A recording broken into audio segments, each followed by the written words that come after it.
8h30 ce matin, les parents se pressent pour déposer leurs enfants à l'école primaire et maternelle Papus. Les deux établissements sont situés à quelques mètres seulement du bar où a eu lieu la fusillade. Un événement qui a choqué ces familles du quartier, car les coups de feu ont été tirés en plein après-midi.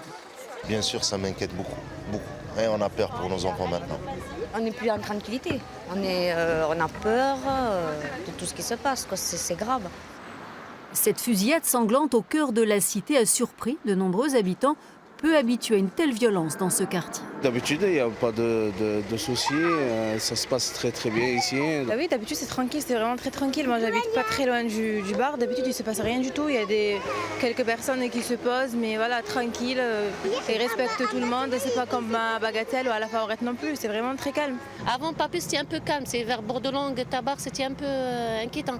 On disait, bon, on est à Papus, on est à côté, mais Papus c'est calme. Mais là ça commence à... Ouais. Alors forcément, l'événement est au cœur de toutes les discussions ce matin. Ces habitués du bar PMU vivent à Papus depuis plus de 30 ans. Franchement, c'est un choc. On en parle là.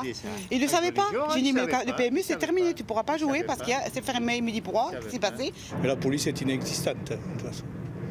Alors, soit ils viennent que dans les quartiers où il risque d'y avoir quelque chose, ou dans les quartiers où il ne se passe rien, on ne les voit jamais. C'est dans le quartier voisin du Mirail que la nouvelle police de sécurité du quotidien a été mise en place. 30 fonctionnaires supplémentaires déployés pour plus de présence sur le terrain.